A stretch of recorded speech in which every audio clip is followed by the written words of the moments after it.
Ya, Bismillahirrahmanirrahim. Assalamualaikum warahmatullahi wabarakatuh. Ya, salam sejahtera untuk kita semua, Bapak Ibu, para peserta. Ya, selamat datang. Tadi pembukaan sudah kita ikuti bersama, Bapak Ibu ya, oleh dari Kementerian Kominfo, kemudian dari Pemprov Jawa Tengah juga sudah mewakili memberikan sambutan.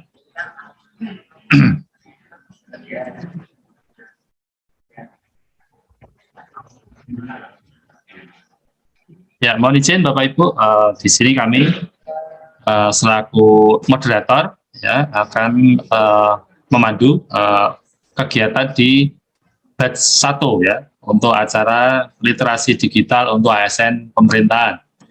Baik, untuk saat ini Bapak Ibu sudah hadir sekian ribu ya jumlahnya ya untuk peserta yang akan mengikuti seminar ya, webinar untuk literasi digital bagi ASN pemerintahan. Mungkin tadi sudah disampaikan bahwa tujuan dari kegiatan ini adalah untuk menuju smart ASN ya, untuk mendukung smart ASN, di mana Bapak Ibu agar lebih cakap dalam menggunakan teknologi digital ya, di mana dalam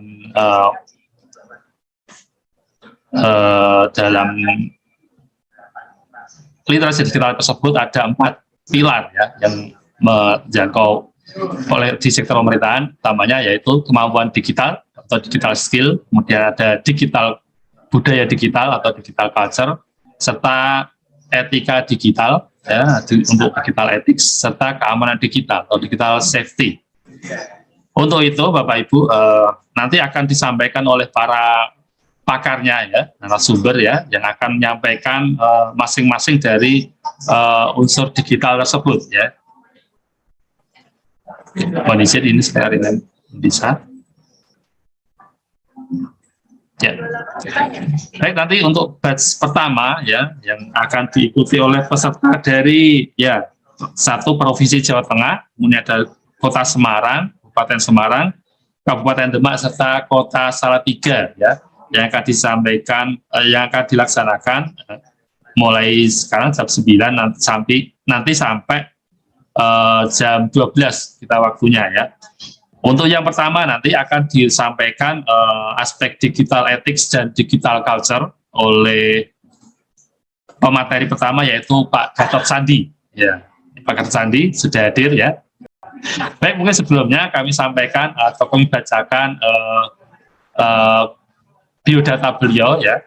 Ini untuk Pak Gatot Sandi. Ini Pak Gatot Sandi ini lebih dikenal sebagai English and Personal Development Trainer. Wah, ini akarnya personal development dan bahasa Inggris ya.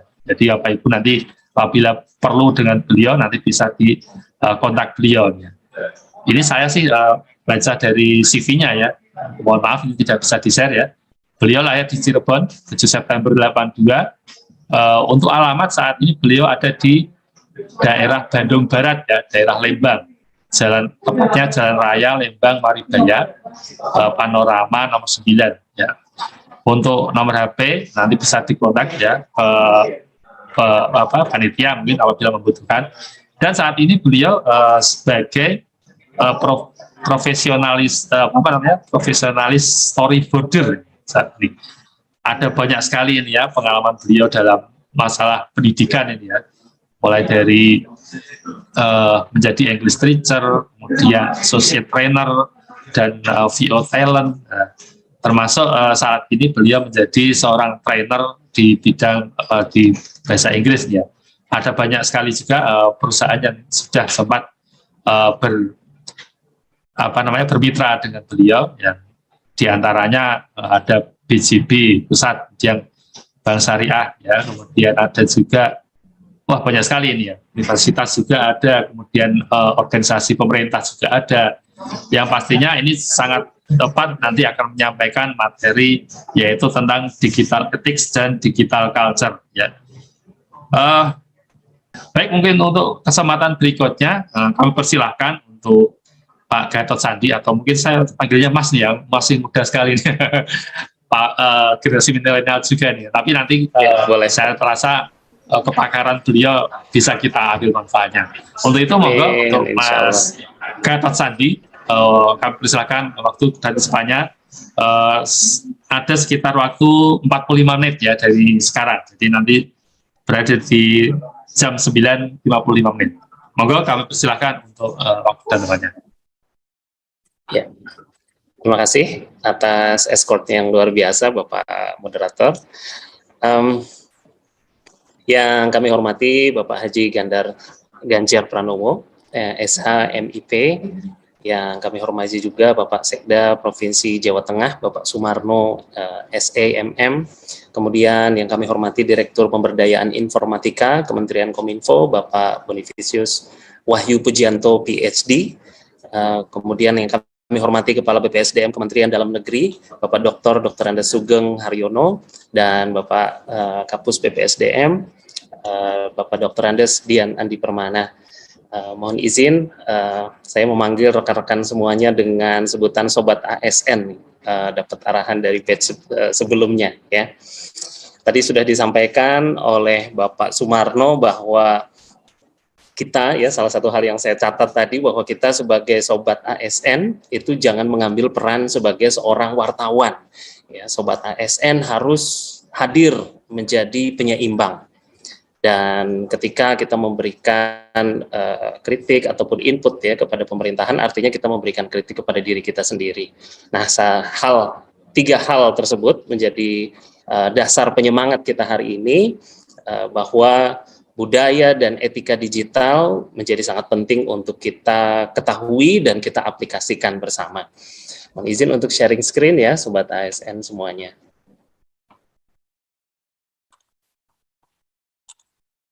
Baik, apakah sudah tampil, Pak Moderator? Sudah tampil ya? Oke, saya mulai. Kita ketahui maraknya penyebaran hoax dari temuan Kominfo di tahun 2021, tepatnya start dari Agustus 2018, ya, itu terdapat 8.878 konten. Lalu, status dari digital literasi di Indonesia ini ada di tingkat yang sedang. Dari Indeks Literasi Digital Nasional tahun 2020, dari skala 1 sampai 5, indeks kita berada di 3,47. Artinya ini sudah cukup baik. Namun bagaimana dengan penelitian atau hasil dari analisa pihak yang berbeda? Kesiapan masyarakat untuk menghadapi transformasi digital ternyata masih perlu untuk ditingkatkan, karena Indonesia masih berada di peringkat 74 dari 120 negara, ya, yang ada di kategori negara-negara yang sudah ready, ya, dari Indeks Internet Inklusif tahun 2021. Jadi kesiapan untuk menghadapi era digital atau seberapa kita terliterasi secara digital, kita ada di peringkat 74 dari 120. Nah, dari daya saing digital, kita memiliki perspektif yang berbeda. Ternyata Indonesia ada di urutan 56 dari 63, berdasarkan perspektif dari Digital Competitiveness Index tahun 2020. Ya. Nah, ini tentu menjadi PR bagi kita bersama, ya, sebab kita ketahui bahwa hampir seluruh masyarakat Indonesia saat ini sudah mampu mengakses internet atau dunia digital dengan gawai yang dimiliki masing-masing. Namun pertanyaan terbesarnya adalah apakah gawai yang dimiliki, ya sekarang tidak hanya handphone, ya, namun juga ada laptop, tablet, ya, dan kawan-kawannya, apakah mampu berujung pada produktivitas dari yang Sobat ASN harapkan? Nah, itu menjadi pertanyaan besar. Jangan-jangan dengan menggunakan gawai tersebut justru perhatian kita, waktu kita justru tersita, ya, untuk mengakses ataupun berinteraksi di dunia digital pada hal-hal yang non-produktif, bahkan cenderung berbahaya. Nah, ini tentu yang perlu kita hindari, sehingga penting bagi kita untuk kemudian memahami apa itu literasi digital. Literasi digital adalah kemampuan menggunakan TIK ya untuk menemukan, mengevaluasi, memanfaatkan, membuat dan mengkomunikasikan informasi dengan kecakapan kognitif maupun teknikal. Jadi ada sisi kesadaran, kemudian ada sisi aplikatifnya seperti apa, secara teknisnya seperti apa. Ya. Tujuannya apa? Tujuannya adalah agar literasi digital ini berfungsi untuk meningkatkan kemampuan kognitif SDM di Indonesia, sehingga keterampilannya tidak sebatas hanya mengoperasikan saja. Ya, artinya kita punya benda yang kita miliki. Nah, tidak sekedar menggunakan bendanya saja, namun mampu bertanggung jawab ya terhadap penggunaannya. Mampu bertanggung jawab terhadap penggunaannya. Nah, itu yang kita garis bawahi. Apa itu literasi digital atau aspeknya itu terbagi ke dalam berapa aspek? Ada 4 aspek ya, Sobat ASN semuanya. Yang pertama adalah digital skill. Fokusnya adalah memahami perangkat keras dan lunak TIK. Nah, nanti oleh rekan saya nih, Bapak Sukma, yang akan dijelaskan lebih dalam ya terkait bagaimana penguasaan, pengetahuan dari perangkat keras atau hardware atau perangkat lunak software dari TIK ya, serta sistem operasinya. Lalu aspek kedua adalah digital safety, yakni kita mampu membangun wawasan kebangsaan dalam berinteraksi di ruang digital. Yang ketiga adalah digital ethic. Goalnya adalah kita mampu menyesuaikan diri, berpikir rasional, dan mengutamakan netiquette. Dan terakhir adalah digital culture, yakni kita mampu meningkatkan kesadaran dan perlindungan ya terhadap keamanan data pribadi ya atau membudayakan ya sadar digital. Baik, kita lanjutkan. Kita akan masuk di sesi pertama ini pada 2 hal ya terkait etika dan budaya digital. Semua berawal dari digital citizenship. Apa itu digital citizenship? Yakni kewarganegaraan digital yang secara otomatis kita dapatkan. Ya, di detik kita memutuskan untuk menggunakan internet. Ya, mungkin untuk rekan Sobat ASN yang sudah ada di usia seperti saya, ya mungkin sudah mengenal ya internet dari tahun ya kurang lebih 96 atau 97. Ya, namun intensitas penggunaannya hari-hari ini menjadi sangat tinggi. Nah, kalau saya berarti dari tahun 97 itu mungkin ya pertama kali menjadi warga negara digital. Ya, katakanlah ada sebuah negara yang bernama digital dan kita otomatis menjadi warga negara tersebut di detik kita berinteraksi ya, setidaknya dengan membuat email saja itu track record kita ataupun kewarganegaraan digital kita itu sudah fasih atau sudah sahih gitu ya, kita menjadi warga negara digital. Nah, ini yang kadang tidak disadari oleh sebagian kita, bahwa sebetulnya sebagai sebuah negara digital itu aturannya ada, ya, tertulis bahkan, ya, walaupun yang non tertulisnya pun ada, ya. Nah, menyadari hal-hal ini akan mampu membuat kita menjadi lebih bijak dalam menggunakan dunia digital, ya untuk tadi tuh tujuannya, ya sehingga mampu mengarah kepada produktivitas. Apa akibat dari kita menjadi warga negara digital? Akibatnya adalah kita berada pada filter bubble. Ya. 3 hal ini akan menjadi kunci ya dari 2 momen sosialisasi kita hari ini. Ya. Jadi pertama, karena kita memiliki kewarganegaraan digital, maka kita akan berada di filter bubble kita masing-masing. Apa itu filter bubble? Filter bubble adalah algoritma informasi yang direkomendasikan kepada kita berdasarkan rekam jejak kita di internet. Nah, rekam jejak digital itu apa saja? Klik. Apa saja yang kita klik di internet, yaitu adalah rekam jejak kita. Kemudian ads ya atau iklan atau search, ya pencarian apa yang kita lakukan. Nah, dari yang kita lakukan tersebut, maka muncullah filter ya. Filter itu penyaring, bubble itu gelembung, ya. Maka kita akan dihadapkan pada segala jenis informasi berdasarkan rekam jejak kita. Contoh ringannya, misalkan ketika kita berselancar di dunia sosial media, tiba-tiba nonton YouTube misalkan ya, kita nonton YouTube ada iklan kursus bahasa Inggris gitu misalkan ya.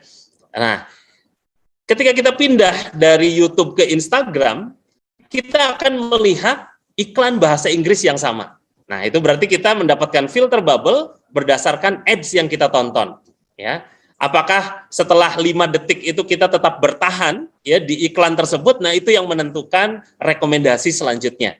Nah, kalau kita setelah 5 detik itu tidak next ya, kita bertahan melihat atau menonton, nah maka itu yang kemudian akan kembali direkomendasikan di aktivitas kita di platform-platform sosial media yang lain.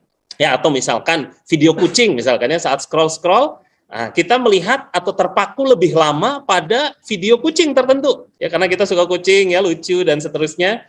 Nah, ketika kita pindah misalkan dari Facebook ke Instagram atau Instagram ke Facebook ya, video yang sama akan kita temukan ya, akan direkomendasikan kepada kita. Nah, kadang kita tidak sadar ya, loh di sini ada kucing, di situ juga ada kucing. Nah, padahal itu adalah hasil rekomendasi dari rekam jejak kita. Di beberapa platform tertentu, filter bubble ini bisa kita matikan ya. Nah, namun ini tidak berarti bahwa kita terbebas dari filter bubble kita. Ya, masih ada beberapa hal lain yang mungkin akan menjadikan kita terus mempunyai filter bubble. Jadi scope pengetahuan yang dalam tanda petik dicekoki kepada kita. Apa akibat dari filter bubble? Akibatnya kita memiliki echo chamber. Jadi kalau filter bubble itu sifatnya dari luar ke dalam, kalau echo chamber dari dalam atau dari diri kita keluar. Nah, echo itu gaung, chamber itu ruangan. Nah, gaung apa yang kita suarakan ya di dunia luar? Yakni perilaku, termasuk di dalamnya pikiran dan pendapat yang kita tunjukkan terhadap warganet ya berdasarkan filter bubble kita masing-masing. Jadi kalau misalkan kita suka bahasa Inggris, menonton iklan kursus bahasa Inggris, mencari tips-tips ataupun informasi terkait bahasa Inggris, nah maka kita akan memiliki echo chamber atau gaung pengetahuan ya di dalam ruang pikiran kita masing-masing, sehingga kemudian kita share, apapun yang kita share kemudian terkait dengan bahasa Inggris. Demikian juga sebaliknya ya. Kalau kita mengakses informasi-informasi tertentu yang sensitif, yang cenderung berbahaya ya ataupun nyerempet berbahaya, nah maka hal-hal itulah yang kemudian kita sharing ya kepada dunia maya yang kita berinteraksi di dalamnya. Jadi ini seperti sebuah siklus ya, kita mendapatkan sesuatu itu kemudian yang akan terus kita bagi. Nah, bagaimana cara kita untuk dapat kemudian bijak menyikapi hal ini? Hal pertama yang penting untuk kita lakukan tentu adalah dengan memastikan bahwa apapun yang kita akses itu berujung pada produktivitas. Ada beberapa hal nanti di sesi akhir ya yang akan saya sampaikan. Bagaimana kita bisa menentukan dan menjaga diri kita terhadap filter bubble yang kita dapatkan dan echo chamber yang kita komunikasikan kepada dunia luar. Jadi harap diingat 3 hal ini ya. Konsekuensi logis ketika kita menjadi digital citizenship adalah pertama, kita memiliki filter bubble, yang kedua, kita akan terus membagikan echo chamber berdasarkan filter bubble kita masing-masing. Itulah dunia maya. Maka penting bagi kita untuk mempelajari budaya digital. Izin untuk memperkenalkan diri bagi rekan-rekan yang mengakses Instagram @tot_sandi. Ya, untuk konteks ini saya adalah seorang digital content practitioner atau praktisi di digital content. Jadi kalau ada rekan-rekan lain yang mungkin ada di digital security atau digital analyst ya. Nah, kalau saya fokusnya ada di digital content creations. Aktivitas saya di digital content ini ada 3, yaitu sebagai voice over talent. Jadi saya mengisi suara untuk iklan-iklan yang animasi ataupun non-animasi. Kemudian saya juga adalah seorang storyboard artist, ya, tergabung di sebuah lembaga konsultan yang secara spesifik membuat konten-konten digital, ya, learning management system untuk beragam corporate university di Indonesia. Nah, bagian kerjaan saya adalah mempelajari kurikulumnya, ya, silabus kurikulumnya, kemudian mengkonversinya ke dalam storyboard, sehingga mudah untuk diakses dan untuk dikreasikan oleh tim konten kreator. Ada beda lagi itu ya, yang berkaitan dengan video, digital imaging, dan segala macamnya. Nah, saya juga adalah seorang learning content presenter. Jadi kalau ada konten pembelajaran yang membutuhkan presenter, tampil nih orangnya seperti ini gitu ya. Nah, itu yang saya lakukan juga. Saya lulusan administrasi bisnis di Universitas Padjadjaran. Ini adalah beberapa sertifikasi yang saya miliki dan beberapa proyek yang sudah saya lakukan. Baik, saya lanjutkan ya. Apa yang akan kita pelajari di fase budaya digital? Di budaya digital kita akan belajar apa yang terjadi kalau kita tidak memfilter sebuah informasi. Apa saja dampak yang akan timbul. Yang kedua adalah mengapa sih konten-konten yang buruk itu selalu ada? Mungkin ini menjadi pertanyaan bersama ya. Di Jawa Timur kemarin banyak sekali pertanyaan seperti ini. Kan sudah tahu itu kontennya negatif ya, segala hal yang sensitif, hoax, pornografi atau pembulian dan segala macam itu ada terlihat. Ya kok tapi ada terus gitu. Tidak, apakah tidak bisa dihilangkan atau seperti apa gitu. Nah, itu yang akan kita pelajari ya. Selanjutnya adalah Pancasila ya sebagai basis dari digital culture ya, sebagai seorang digital citizen. Kita mulai dari yang pertama. Sebelum kita lanjut ya, definisi dari digital culture ini adalah seperangkat set dari nilai atau kepercayaan, ya, asumsi, simbol yang menjadi cara perusahaan, lembaga, organisasi dalam melakukan bisnis digital melalui kolaborasi, penciptaan kreativitas dan inovasi melalui strategi digital. Perspektif bisnis di sini menjadi luas ya ketika kita berbicara tentang sektor pemerintahan. Dan dari definisi ini kita tahu bahwa digital culture juga bukan hanya sekedar mengatur aktivitas kita, tapi bagaimana kita mengkreasikan banyak hal. Ya, jadi skopnya itu luas sekali, bahkan sampai olahraga pun masuk ya sebagai bagian dari kreasi dunia digital. Kan sekarang ada e-sport ya teman-teman. Sobat ASN. Oke, apa yang terjadi saat kita tidak menyaring sebuah informasi? Yang pertama tentu yang paling populer di antara semuanya adalah hoax ya. Berita bohong yang dibuat dengan tujuan jahat. Jadi clear ya, beritanya bohong, tujuannya jahat gitu.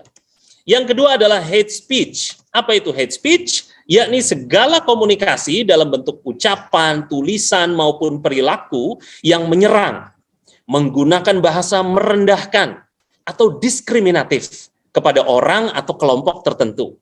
Nah, ini hati-hati ya. Selanjutnya adalah cyberbullying, yaitu pembulian di dunia maya. Yakni penggunaan teknologi informasi dan komunikasi untuk dengan sengaja menyakiti secara psikis dan menghina, mengancam individu atau kelompok tertentu. Ya, kita tahu sudah kita rasakan ya, mungkin ini kejadian dalam tanda petik sehari-hari ya, karena beragam isu-isu yang sebetulnya sudah lewat, kadang kita lihat ada kembali di timeline sosial media kita setidaknya ya, atau timeline pencarian kita. Dan kita tahu juga segala jenis berita dari tahun ketika itu sudah diupload di dunia digital itu masih ada dan tersimpan. Ya, tergantung filter bubble-nya tadi gitu ya, apakah itu akan muncul ke kita lagi atau tidak. Yang nomor 4 adalah misinformasi. Ya, yakni informasinya salah namun tidak sengaja. Nah, ada unsur ketidaksengajaan di sini. Dibuat untuk menyebabkan kekacauan atau mungkin tepatnya dibuat sehingga menyebabkan kekacauan. Lalu ada malinformasi. Yakni peristiwanya benar terjadi, namun digunakan ya baik oleh pihak yang menyebarkan ataupun pihak yang pertama kali menyebarkan atau yang seterusnya itu digunakan untuk menimbulkan kekacauan. Jadi ini yang membuat miris ya di dunia digital. Informasi yang benar saja berpotensi untuk menimbulkan kekacauan apalagi informasi yang sudah jelas-jelas bohong ya atau cenderung berbahaya. Nah, sehingga kita harus betul-betul memiliki perspektif yang selaras gitu terkait kebebasan mengutarakan pendapat. Ya, jadi secara prinsip kebebasan mengutarakan pendapat ini masih ada dan akan selalu ada di sebuah negara demokrasi. Nah, namun disampaikan di platform apa gitu. Ya, karena jangankan di dunia maya, di dunia nyata pun ya kita terikat ya tidak hanya dengan hukum, kalaupun hukumnya tidak ada norma gitu. Apakah ketika kita berada di sebuah daerah, ya, kita bebas melakukan hal-hal yang sebelumnya kita bebas melakukan di daerah sebelumnya, ya?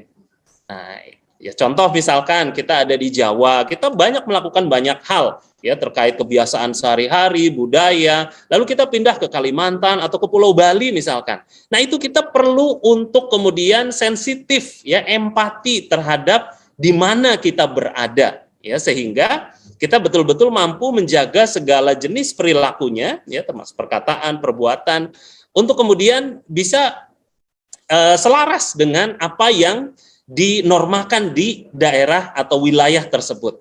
Nah, kurang lebihnya pun sama ya ketika kita ada di daerah atau wilayah digital. Jadi bukan berarti kita dibungkam pemikirannya, pendapatnya, namun kita lihat ini ada di daerah mana, ya di situasi apa, karena dalam tanda petik normanya menjadi berbeda. Ya. Kalaupun yang kita sampaikan itu sudah tepat, siapa tahu ya itu digunakan oleh pihak lain, sama seperti ini, malinformasi. Informasinya benar terjadi, namun digunakan untuk menimbulkan kekacauan. Ya, contoh sederhananya seperti data-data yang dirilis oleh pihak-pihak tertentu, baik dari dalam negeri, luar negeri, lembaga-lembaga survei, ya, itu kan benar adanya. Namun setiap orang memiliki kapasitas dan potensi untuk menggunakan data tersebut sesuai dengan tujuan-tujuan pribadi atau kelompoknya. Ya, bisa menimbulkan kedamaian, bisa juga menimbulkan kekacauan, ya, sehingga kita tetap harus berhati-hati. Nomor 6 adalah salah koneksi. Jadi ada 9 poin ya, Sobat ASN semuanya. Salah koneksi ini konten dengan gambar, judul, isi tidak saling mendukung atau saling terkait ya. Sehingga hal ini menimbulkan penasaran gitu. Jadi yang dicari sebetulnya itu rasa penasaran untuk mengklik informasi tersebut. Ya karena kalau kita sudah mengklik, iklan muncul, ya cuan bagi platform tersebut muncul juga karena kita sudah mengklik informasi tersebut. Apalagi kalau kita bertahan ya untuk kemudian membaca dari awal sampai akhir, ya karena merekam semuanya itu direkam berapa lama kita membaca sebuah informasi, ya sehingga direkam oleh dunia digital tersebut atau platformnya bahwa kita tertarik dengan informasi sedemikian. Ini salah satu contoh dari salah koneksi, ya. Nah, ini sengaja saya tutup ya untuk keamanan dan kenyamanan bersama. Titik-titik jadi pelawak termahal, honor bikin melongo. Terkuak ini titik-titiknya. Nah, titik-titik ini bisa diisi dengan apa saja, ya. Dan itu membuat kita bersemangat untuk kemudian mencari informasinya, ya. Nah, ini tentu kita harus betul-betul bijak karena ada waktu yang kita gunakan ya untuk membaca berita-berita sedemikian. Ya, jadi kalaupun misalkan kita punya waktu untuk membaca berita, maka pastikan berita-berita yang kita baca itu memang selaras dengan kebutuhan produktivitas kita. Yang nomor 7, ya, disinformasi. Jadi kalau tadi informasinya salah dan tidak sengaja, nah kalau ini salah namun sengaja dibuat untuk menyebabkan kekacauan. Selanjutnya adalah satir, yakni tidak ada niat untuk merugikan, namun punya potensi untuk menipu. Ya, jadi niatnya nggak merugikan orang, ya misalkan pendapat yang disampaikan tidak lengkap, atau pendapat yang disampaikan berdasarkan pengalaman perspektifnya pribadi. Namun ini cenderung dipersepsikan beda-beda oleh banyak pihak. Nah, kalau ada pihak yang merasa bahwa informasi tersebut adalah sebuah konten yang menipu, nah kita juga harus hati-hati, ya. Yang poin ke-9 adalah framing negatif, yakni informasi sesat yang dipakai untuk membingkai isu atau orang tertentu atau kelompok tertentu juga. ya. Nah, ini harus hati-hati nih kita menjelang tahun 2024 ya. Hajatan paling besar di negara kita ya, ada pemilihan presiden, pilkada langsung dan seterusnya. Nah, diketahui di negara demokrasi tentu kompetisi itu diizinkan. Nah, namun kita juga perlu mewaspadai ya pihak-pihak tertentu yang menggunakan kebebasan untuk berkompetisi ini untuk kemudian mencari atau menggunakan cara-cara yang tidak selaras dengan nilai-nilai demokrasi Pancasila kita. Sehingga jangan sampai kita justru menjadi agent ya bagi kekacauan tersebut. Ya, karena kita memiliki dan kita bebas ya memiliki kecenderungan politik tertentu ya. Nah, namun kita tidak memfilter ya berita-berita yang kita dapatkan sekedar hanya ingin menunjukkan bahwa ini loh benar atau ini loh salah dan seterusnya. Nah, itu perlu kita tahan terlebih dahulu ya untuk di masa mendatang. Itulah 9 hal yang mungkin terjadi ketika kita tidak menyaring sebuah informasi. Nah, kalau tidak disaring, inilah hasilnya ya. Ada temuan konten tertinggi nih ya dari 23 Maret 2022 ya, tertinggi ada di konten pornografi dan yang terendah ada di kekerasan atau kekerasan pada anak. Disebut tertinggi atau terendah dua-duanya karena ketahuan ya. Karena berita atau kejadian itu kan tidak semuanya diliput oleh media ya. Nah, ini yang ada gitu atau yang muncul. Nah, sehingga tentu ini menjadi keprihatinan kita bersama dan kalau kita bukan menjadi solusi, siapa tahu kitalah sumber masalahnya. Nah, maka pastikan kita bukan menjadi bagian dari sumber masalah, jadilah bagian dari solusi. Setidaknya dengan menahan untuk men-share informasi yang tidak kita ketahui betul. Ya, dengan baik sumbernya dari mana atau tingkat kredibilitasnya seperti apa. Oke, poin selanjutnya adalah kok ada ya gitu, kok selalu ada ya gitu konten buruk di dunia digital. Ada 3 alasan yang melatar belakangi dan alasan yang paling utama adalah karena alasan ekonomi atau motif mencari uang untuk kepentingan pribadi dan kelompok. Jadi konten baik maupun konten buruk yang ada di dunia maya itu akan selalu ada karena motif uang. Ya. Artinya ketika kita mengupload, memanage atau mendesain konten tertentu di dunia maya, ada uang yang dihasilkan dari situ. Nah, sehingga kemudian hal-hal yang menjadi keprihatinan kita terkait konten-konten hoax atau pornografi atau konten-konten terkait kekerasan. Nah, yang prihatin justru hal ini yang menjadi fokus bagi ketertarikan banyak orang gitu.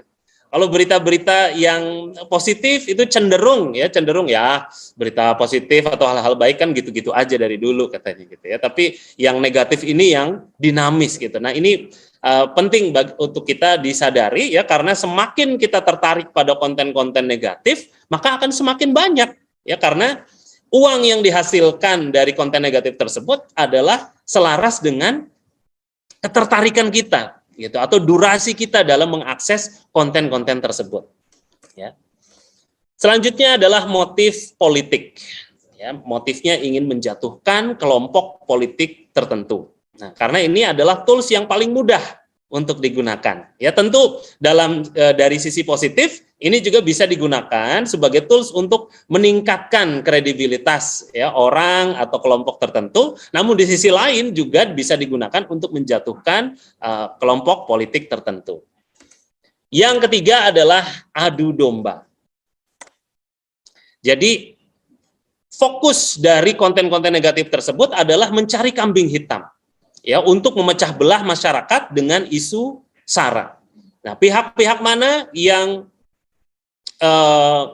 mengadu domba kita tidak pernah tahu ya, karena kalau kita tahu tentu konten-konten tersebut sudah tidak ada saat ini ya. Jadi yang kita sepakati adalah pihak-pihak tersebut akan selalu ada ya untuk 3 tujuan ini. Jadi mulai dari mencari uang ya, penghasilan, income, kemudian motif politik, dan yang terakhir adalah pokoknya nggak mau negara kita itu nyaman, nggak mau negara kita itu produktif, nggak mau negara kita itu jadi champion, jadi juara, pokoknya ribut aja untuk hal-hal yang tidak produktif. Nah, itu ada 3 alasan tersebut. Apa yang bisa kita lakukan ya untuk tools yang sederhana menggunakan Google yang paling umum ya, kita bisa masuk ke Google News, kemudian kita ketik berita yang muncul ya. Google Images juga sama ya, ketika ada meme atau gambar-gambar tertentu yang ditunjukkan untuk mendiskreditkan pihak-pihak tertentu, jangan dulu di-share ya, coba cek dulu di Google Images ya, di-upload dan kita lihat itu gambar siapa yang pertama kali mengupload atau men-share. Ya, siapa tahu kita sudah terlalu bersemangat ya karena kita memiliki kecenderungan membela pihak tertentu, orang tertentu, informasi yang kita share itu walaupun benar tapi sudah tidak akurat lagi ya. Bisa jadi itu hal-hal yang sudah 10 tahun berlalu. Ya, tentu tidak hanya malu ya, namun kalau ada pihak-pihak yang berkeberatan, hal ini bisa merugikan kita di masa depan. Terakhir adalah Google Fact Check Tools. Jadi kita mengecek fakta ya dengan bantuan Google. Jadi teman-teman sobat ASN bisa ketik saja bagaimana menggunakan Google News untuk menangkal hoax misalkan, atau Google Images atau Google Fact Check Tools ya, bagaimana menggunakan Google Fact Check Tools misalkan. Oke, nah ini yang sudah Kementerian Kominfo berikan ya, layanan-layanan ini ya dapat sobat ASN gunakan untuk kemudian melakukan cek and recheck terhadap informasi apapun yang meragukan, sensitif atau cenderung berbahaya ya. Silahkan mulai dari aduankonten.id ya hingga chatbot anti hoax, itu bisa sobat ASN akses ya. Sobat ASN akan mendapatkan materi ini, jadi tidak perlu khawatir ya, nanti akan dikirimkan oleh panitia. Di bagian budaya digital, bagaimana implementasi Pancasila bagi para digital netizen di Indonesia? Ya, ada 5 sila, dari ketuhanan yang Maha Esa, kemanusiaan yang adil dan beradab, persatuan Indonesia, kerakyatan yang dipimpin oleh hikmat kebijaksanaan dalam permusyawaratan perwakilan, hingga keadilan sosial bagi seluruh rakyat Indonesia. Ya, impian yang kita harapkan bersama. Dari ketuhanan yang Maha Esa, diharapkan kita mampu mengakses, mengeksplorasi, dan menyeleksi informasi tentang agama, kepercayaan, itu dari sumber yang kredibel, yang memungkinkan adanya kajian multi perspektif. Ya, di highlight di sini kajian yang multi perspektif. Sehingga kalau misalkan ada informasi atau hal-hal terkait keyakinan ataupun kepercayaan yang tidak atau menutup gitu ya terhadap kajian multi perspektif, ya untuk konsumsi pribadi dipersilahkan. Namun kemudian untuk langsung men-share ya sehingga kemudian ini menjadi atau dianggap menjudge atau menghakimi pihak-pihak tertentu, nah ini tentu perlu kita tahan ya untuk kemudian langsung men-share-nya. Jadi pastikan memang informasi tersebut mampu men-trigger munculnya kajian yang multi perspektif, karena kita hidup di negara yang multikultural ya, sehingga penting bagi kita untuk melakukan hal itu. Selanjutnya di kemanusiaan yang adil dan beradab. Ya, kita dituntut untuk sadar bahwa setiap warga digital adalah setara, sama-sama manusia, sama-sama ingin dihargai. Sama-sama memiliki hak untuk dihargai dan kewajiban untuk menghargai orang lain. Selanjutnya di Persatuan Indonesia, ya, kita semua dituntut, ya khususnya sobat ASN, untuk sadar dan bangga menjadi warga negara Indonesia. Ya, ada ungkapan umum ini ya, right or wrong, this is my country. Benar ataupun baik, ini adalah negara saya. Kalau ini adalah hal benar, saya akan mensupport. Kalau ada hal-hal yang salah, saya adalah warga negara yang memiliki kewajiban untuk memperbaiki hal itu. Ya, sehingga tabu bagi kita warga negara Indonesia kemudian justru mempromosikan dan bangga ya mempromosikan hal-hal negatif yang ada di negara kita. Ya, sama seperti manusia ada sisi baik dan sisi buruknya. Ya, negara atau pemerintahan pun sama. Ya, dan kita berjalan dalam alur sebuah proses. Ya, kita bukan ada langsung di surga gitu, di mana semuanya ideal ya sesuai dengan keinginan kita. Kita masih ada di bumi, sehingga pemikiran kita pun harus membumi. Kita masih di bumi, masih berproses. Ya, harap untuk dipahami sehingga muncul ya rasa bangga. menjadi warga negara Indonesia. Ya. Pada kerakyatan yang dipimpin oleh hikmat kebijaksanaan dalam permusyawaratan perwakilan, kita dituntut untuk memiliki kesadaran untuk mengetahui, mengeksplorasi, menyeleksi, dan mengelaborasi informasi publik yang berhak diakses dari lembaga publik sebagai pertanggungjawaban dari transparansi dan akuntabilitasnya. Ya, jadi kata bijak, ya, hikmat di sini adalah kita betul-betul memahami bahwa informasi apapun yang kita konsumsi ataupun informasi yang kita bagi itu berasal dari sumber yang terpercaya, sumber yang kredibel. Nah, terkadang sumber-sumber yang terpercaya ataupun kredibel pun terkadang ada khilafnya. Nah, apalagi sumber-sumber yang memang sudah tidak jelas gitu. Ya, .com-nya dari mana dan seterusnya, ya. Terakhir, keadilan sosial bagi seluruh rakyat Indonesia. Kita harus sadar dan wajib untuk memahami regulasi dan kebijakan tentang ranah digital. Setidaknya di Indonesia itu ada Undang-Undang ITE dan Undang-Undang Kebebasan Memperoleh Informasi, ya, sehingga kita tahu hak kita itu sampai di tingkat mana dan kewajiban kita pun apa, ya, untuk dapat menjaga stabilitas, ya, atau mungkin perdamaian di Indonesia.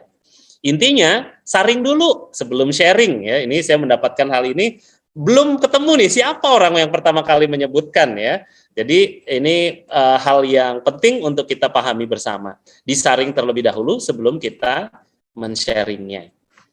Kita masuk pada bagian kedua, yakni etika digital. Di etika digital kita akan belajar tentang komunikasi digital itu apa sih? Dan daftar netiquette itu apa saja? Dan yang terakhir adalah bagaimana kita strategi memfilter sebuah informasi.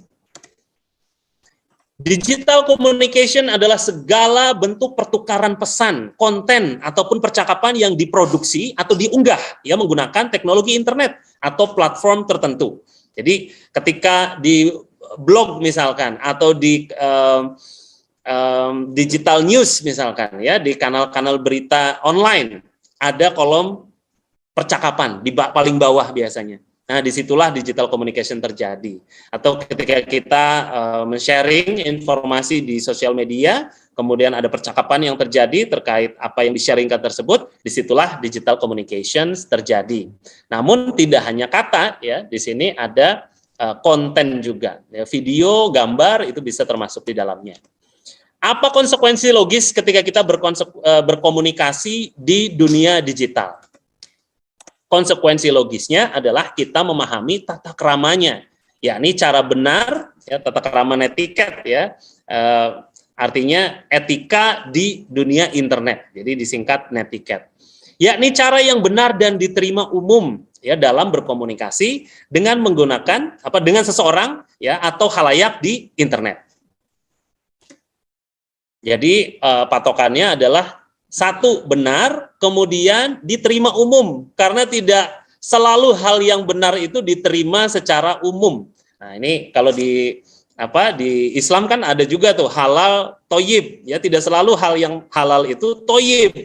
Ya, misalkan roti yang terinjak, ya, di tanahnya halal, kemudian sepatunya juga tidak ada hal-hal yang kemudian bisa dimultiperspektifkan, ya, namun roti yang terinjak itu walaupun halal tidak toyib, ya, atau tidak baik untuk dikonsumsi. Jadi harus ada dua kriteria, ya. Atau daging misalkan kemarin, ya, dagingnya mungkin halal tapi ada kemungkinan misalkan terjangkit penyakit. Nah, itu berarti tidak boleh dikonsumsi meskipun halal, ya, tapi tidak toyib. Nah, cara yang benar dan diterima oleh umum. Nah, ini dua kategorinya, ya. Apa saja netiquette tersebut? Ya, pertama, sadari bahwa kita manusia. Ya, sadari bahwa kita punya pikiran, ya, perasaan, dan kita men-sharingkan segala hal yang kita bagi di dunia internet itu kepada manusia nyata. Ya, kita memberikan komen, ya, dari postingan seseorang, itu ada seseorang di sana. Ya, dia punya perasaan, kehidupan, dan pendapat yang tentu ingin dihargai. Ya, ketika kita mengupload, ya, kita ingin agar istri kita tahu bahwa kita memiliki pemikiran sedemikian, atau mungkin anak kita tahu. Nah, ada kebanggaan-kebanggaan di sana. Nah, ini kita, ya, kadang kita tidak kenal secara langsung orang tersebut, ya, hanya karena berita atau informasi yang disampaikan tersebut mungkin tidak selaras dengan kecenderungan kita. Nah, kemudian kita langsung komentar, itu saja mah tidak bagus, itu saja mah tidak oke nih, enak saja gitu ya. Nah, itu ada orang di sana yang butuh hal-hal yang kita butuhkan juga. Yang kedua adalah jadilah terhormat, yang sabar ya, sing sabar ya, bersabar dengan kesalahan orang lain.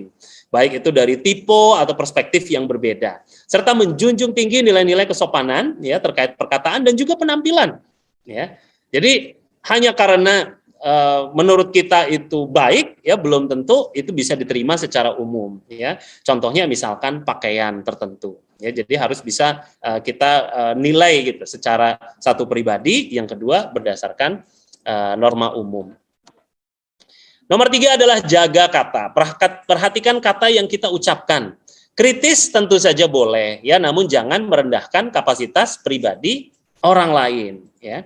Penggunaan maaf, kemudian tolong, terima kasih, mohon izin dan seterusnya yang sudah dijadikan budaya oleh sobat ASN semuanya. Nah, kalau bisa itu dipindahkan ya ke dunia maya ya, sehingga mohon izin Pak, saya ingin memberikan pendapat mungkin lebih baik ketika dan seterusnya ya. Jadi tidak hanya sekedar tulis gitu ya, kemudian itu berpotensi menyakiti pihak lain. Nomor 4 adalah jaga privasi diri kita, keluarga kita, dan privasi orang lain.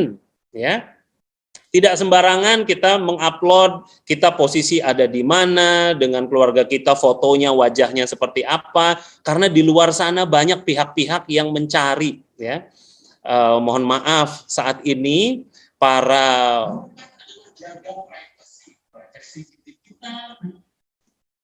baik, saya lanjutkan. Para pelaku kriminal dahulu harus memantau rumah untuk rumah tertentu atau target tertentu untuk kemudian bisa melakukan kejahatannya. Itu dulu. Tapi sekarang ya, pelaku kriminal hanya perlu memantau sosial media dari orang tertentu. Ya, karena di akun tersebut alamat rumahnya ada, kadang tidak dicantumkan ya di akunnya, tapi itu dicantumkan di status kita. Ini loh rumah saya, keren kan rumahnya, megah. Ini loh mobil saya, keren kan mobilnya gitu ya, mobil Eropa semua gitu. Nah, itu justru kita yang memberitahu ya kepada mereka-mereka yang berpotensi untuk berperilaku kriminal terhadap kita. Jadi kita perlu menjaga diri kita sendiri ya, kita perlu menahan diri untuk kemudian menyaring informasi dari diri kita ataupun apa yang kita miliki dan keluarga kita ya, agar tidak semuanya itu diobral gitu kepada masyarakat umum. Hati-hati kepada pihak-pihak tertentu tersebut ya. Dan sisi lain, hanya karena kita memiliki handphone kamera bukan berarti kita bebas merekam apapun dan siapapun lalu menguploadnya ke internet. Nah, sobat ASN tentu memiliki kebebasan untuk melakukan hal itu sejauh itu selaras ya dengan kebutuhannya. Di meeting-meeting tertentu misalkan, tidak setiap meeting itu kita rekam kemudian kita upload ya, karena tentu ada meeting-meeting tertentu yang sebaiknya tidak diketahui oleh pihak luar gitu, atau memang sifatnya internal, sifatnya rahasia. Nah, ini kita harus berhati-hati ya untuk yang derajatnya penting. Namun ada juga yang derajatnya mungkin dianggap oleh orang awam tidak penting. Misalkan ada orang tersandung, kita videokan, kita upload. Lah, kita nggak kenal sama orang yang tersandung dan jatuh tersebut. Tapi kita merasa bahwa itu sah bagi kita untuk mengupload. Kenapa kita merasa sah? Karena banyak orang lain yang sudah melakukannya. Nah, itu tidak sedemikian ya, tidak otomatis sedemikian. Ya, kasihan ya kalau pihak-pihaknya memang mampu menuntut, mungkin dia akan menuntut. Tapi bisa jadi orang yang tersandung tersebut ya itu tidak berani menuntut ketika tahu, karena akan repot berinteraksi atau berurusan dengan kasus hukum misalkan ya. Dan yang paling bahaya ketika dia mendoakan, saya doakan siapapun yang mentertawakan saya supaya hidupnya susah misalkan. Nah, loh, hati-hati tuh, doanya orang teraniaya langsung diijabah tuh ya. Jadi betul-betul kita harus berhati-hati. Pastikan semua ada izinnya. Ya. Bedakan antara diskusi, debat, dan dialog. Nah, paham perbedaannya akan menjadi sumber kedamaian bagi semua. Ya, tidak semua komunikasi itu ujungnya debat, tidak semua. Ya, pahami perbedaannya. Pertama, diskusi ya, diskusi itu tujuan utamanya atau goalnya adalah Anda tahu pemikiran saya dan saya tahu pemikiran Anda. Sudah di situ saja, ya. Jadi kalau agama A mengetahui prinsip agama B mengetahui prinsip agama A, sudah selesai, ya. Itu diskusi, ya. Namun debat adalah kamu harus tunduk pada pemikiranku, Anda harus tunduk pada pemikiran saya, ya. Jadi saya punya pemikiran A, Anda punya pemikiran B, Anda wajib punya pemikiran A. Gitu. Nah itu debat. Niatnya memang seperti itu. Sampai ada salah satu pihak yang menyerah. Nah pertanyaan besarnya adalah bagaimana kalau tidak ada yang mau menyerah, ya? Sampai berhari-hari itu kadang debat dilakukan, ya. Makanya kalau di dunia bahasa Inggris itu ada English debate, ya. Supaya debatnya tidak berhari-hari, ada jurinya. Nah yang menjadi masalah di sosial media adalah tidak ada jurinya sehingga debat itu bisa berlangsung terus-menerus. Nah, namun bukan berarti tidak ada solusi bagi sebuah debat.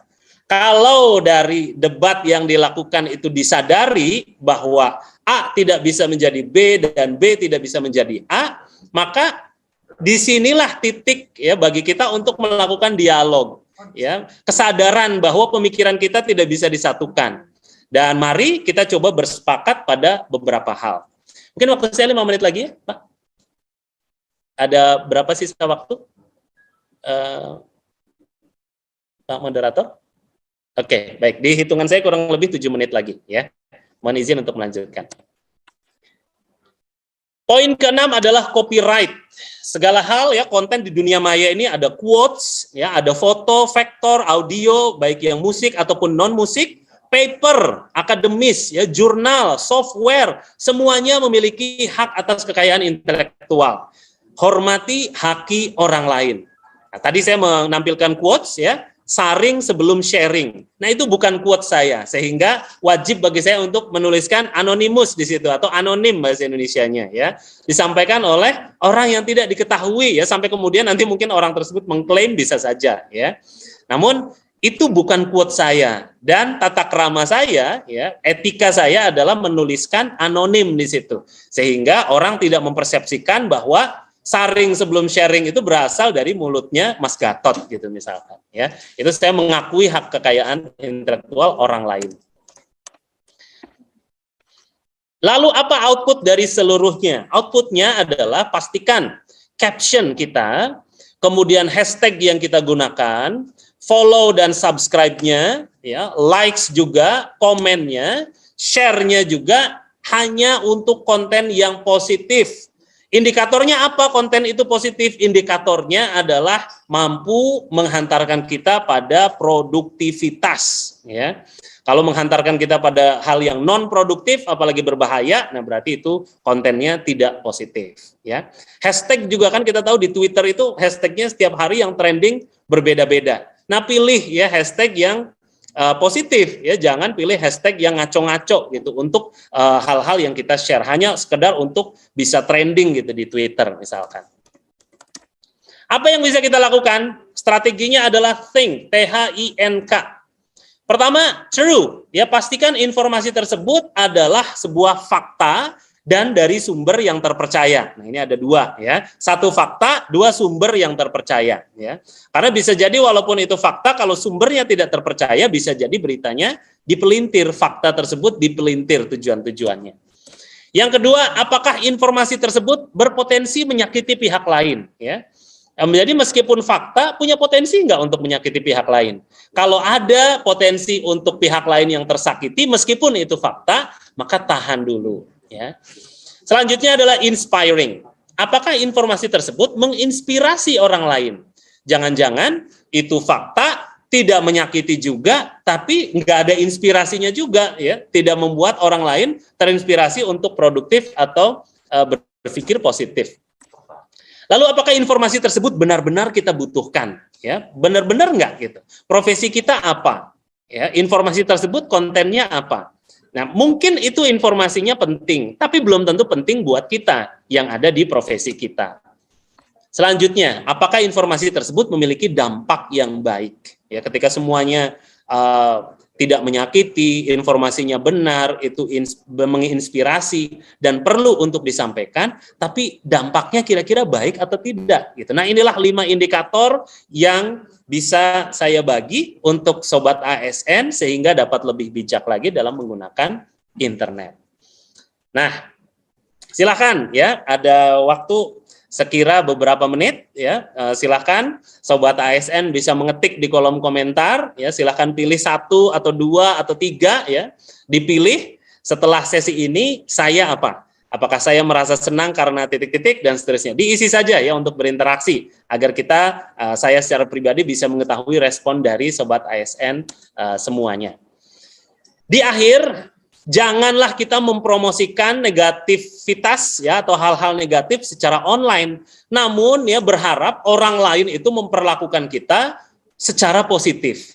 Nah, ya kalau yang kita sharing hal-hal yang sifatnya negatif, kemudian kita berharap orang lain merespon secara positif, nah ini adalah hal yang tentu mustahil untuk kita dapatkan. Sekali kita men-sharing hal yang negatif, maka hal-hal negatiflah yang akan terus kita dapatkan. Ya, kadang hal-hal yang positif saja yang muncul hal-hal negatif. Apalagi kita menyengajakan diri untuk terlibat, mengetahui dan membagi hal-hal yang memang sudah negatif. Mari kita jaga diri kita ya dengan menggunakan budaya dan etika digital yang baik ya, khususnya bagi sobat ASN dan umumnya bagi warga negara Indonesia. Terima kasih Pak Moderator. Assalamualaikum warahmatullahi wabarakatuh.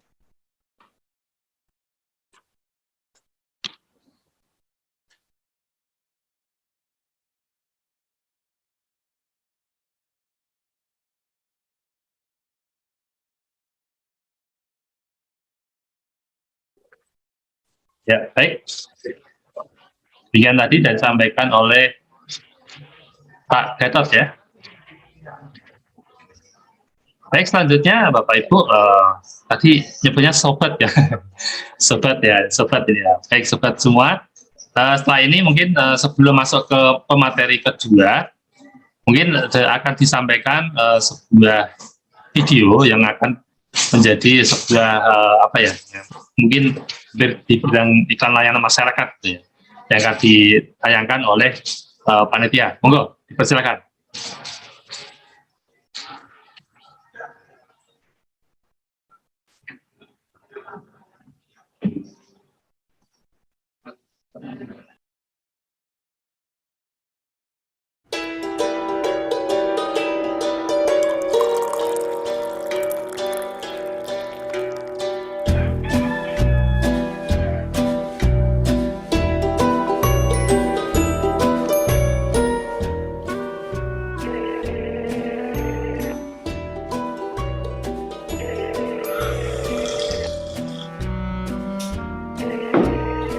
Halo.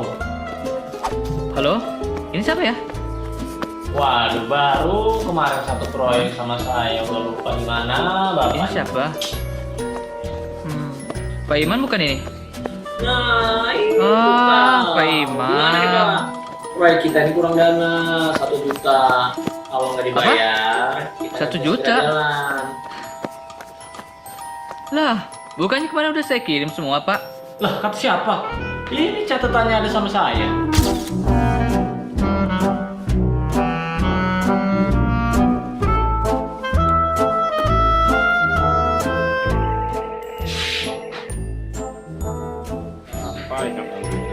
Halo, selamat siang.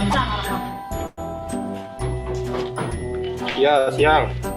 Iya, perkenalkan saya dari CBBA Finance ingin mengabarkan kepada Bapak bahwa Bapak berhasil memenangkan hadiah hadiah CBBA sebesar 250 Wah, juta alhamdulillah. rupiah. Iya, selamat ya Pak ya. Undian hadiah ini tidak dipungut biaya apapun, Bapak tinggal kirimkan saja syarat-syaratnya yaitu foto KTP beserta foto selfie dan juga disertai foto kartu keluarga Bapak. Bisa dimengerti Pak? Ya udah, kalau misalnya emang itu kesempatan Mas, buat Mas aja lah. Saya lagi kebetulan harta saya lagi banyak.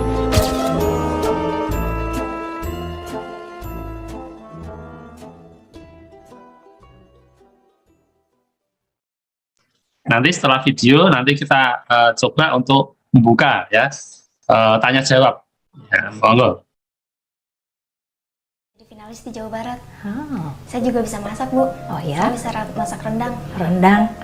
Pasti di sana orang pada suka rendang, asal jangan terlalu pedas ya. Iya. Baik, Tina. Apakah ada pertanyaan lain tentang exchange program ini?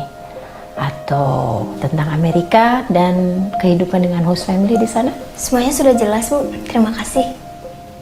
Kami sangat senang Tina sudah datang di interview terakhir ini. Kami sangat terkesan ya. Kami harap Tina bisa mengikuti exchange program ke Amerika tahun depan. Terima kasih banyak, Ibu. Amerika, ya ampun. Sebagai langkah final, Ibu Santi akan melakukan checking referensi dan background Tina. Baik. Biasanya kalau tidak ada masalah, semuanya lancar, dalam 1 atau 2 minggu ke depan, kami akan mengirimkan surat konfirmasi. Bagaimana? Baik, Ibu. Terima kasih.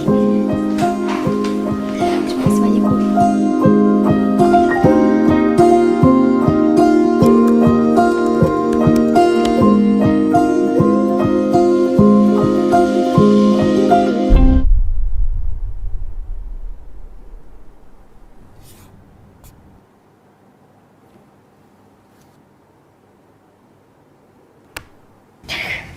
Ini vodka loh. Minum. Timmy. Timmy, sini. Timmy. Timmy capek ya? Timmy. My adorable Timmy.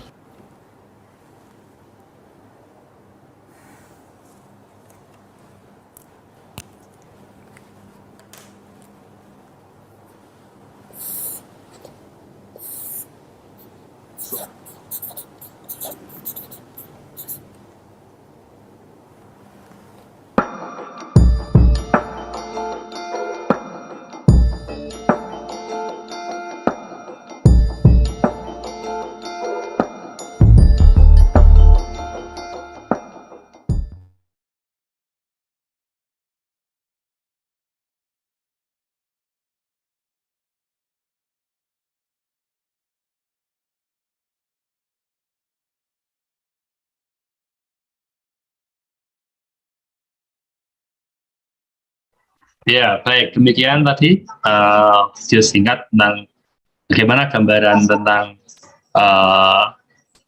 perilaku digital kita ya, yang bisa juga menjadi dampak yang negatif apabila itu tidak dikelola dengan baik. Baik, berikutnya untuk sesi berikutnya ini ada beberapa peserta yang mengajukan pertanyaan ya. Mungkin nanti kami akan mintakan para narasumber ya, baik Pak Gatot maupun Pak Gatot dan Pak Kak Ardo untuk nanti bisa memberikan responnya ya, untuk menjawabnya. Baik, pertanyaan pertama ini ada lewat chat dari Ibu Dewi Nurmayasari. Assalamualaikum, selamat pagi. Saya mohon izin bertanya, bagaimana cara meminimalisir peserta didik atau siswa SD mengakses konten yang kurang baik atau tidak sesuai dengan usia mereka. Apalagi di zaman sekarang banyak platform digital yang bebas diakses oleh semua kalangan. Terima kasih. Ini kira-kira mau dijawab dulu atau bagaimana? Monggo. Mungkin ini lebih ke ini ya Pak ya. Silakan dulu atau Pak Gatot. Ya mungkin bisa saya terlebih dahulu, nanti kemudian Mas Sukma menambahkan ya. Boleh. Jadi terima kasih ya pertanyaannya. Ini dari Mbak Dewi Nurmayasari nih, baik sekali dan sangat dibutuhkan ya jawaban. Karena banyak sekali pihak yang bertanya tentang bagaimana cara mengawasinya, termasuk saya ya. Dan ketika pertanyaan ini muncul ya di benak saya, maka saya langsung mencari tuh apa yang bisa kita gunakan gitu, setidaknya preventifnya ya. Nah, teman-teman, sobat ASN bisa langsung mengakses di sini Saya kasih lihat ya. Bentar.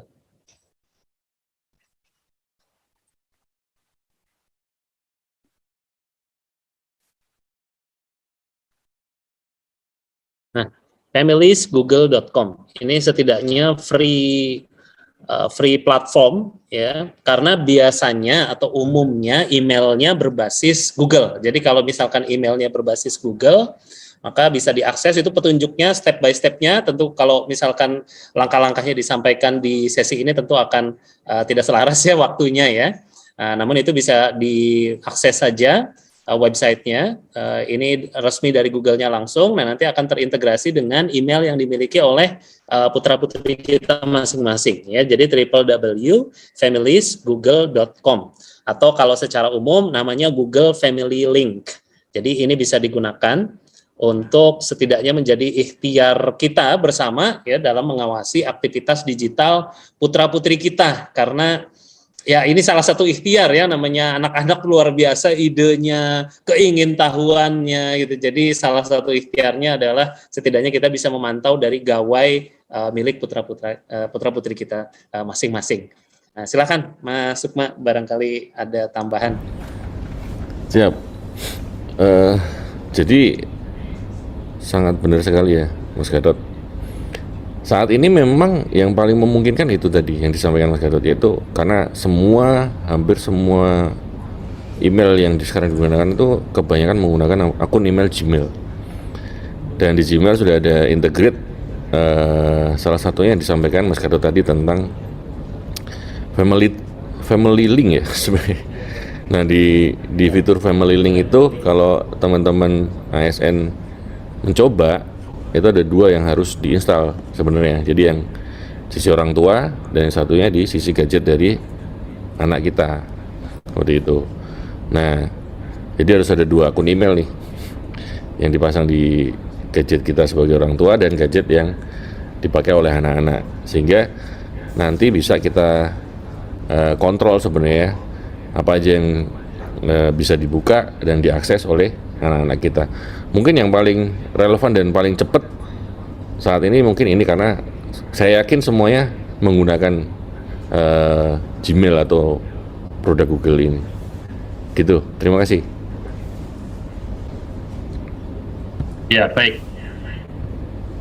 Tadi sudah dijawab ya dari dua narasumber, Ibu Dewi. Semoga bisa terpuaskan ya. Kalau nanti belum, nanti silakan nanti bisa menghubungi para narasumber kembali gitu.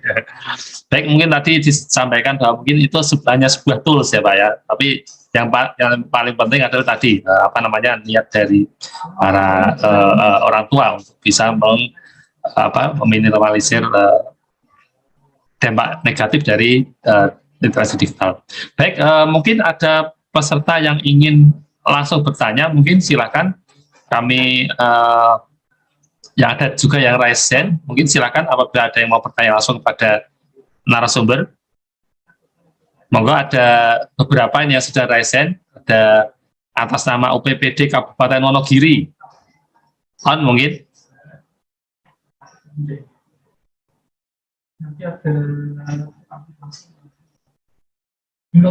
Silakan mungkin dari operator atau panitia. Kalau belum, mungkin ada yang sudah on videonya, bisa bisa di allow untuk bertanya mungkin. Ya, kalau belum, ada lagi nih pertanyaan yang lewat chat ini ya, dari Pak atau Ibu, Pak Sabrawi mungkin ya, dari SMA 1 Kajen ya. Terdapat quotes, tidak ada yang abadi di bumi kecuali perubahan. Nah, ini dalam kurung anonymous ya, seperti tadi yang disampaikan Pak Gatot tadi ya, bahwa suatu quote yang mungkin tidak dikenal pakai anonymous. Yang menjadi pertanyaan, kearifan lokal menjadi pesan nenek moyang untuk dilestarikan sebagai identitas jati diri bangsa. Dengan majunya teknologi, bagaimana mengintegrasikan kebudayaan lokal, tradisi-tradisi yang ada di luhung dengan teknologi digital tanpa mereduksi nilai kebudayaan. Nah, ini juga menjadi tantangan bagi kita ya.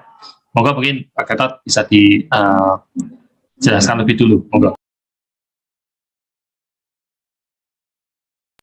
Baik, terima kasih ya Mas Sabrawi ya dari SMA 1 Kajen. Kajen. Kajen.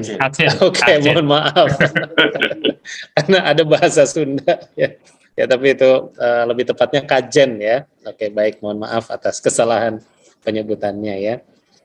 Baik, terima kasih Mas Sabrawi.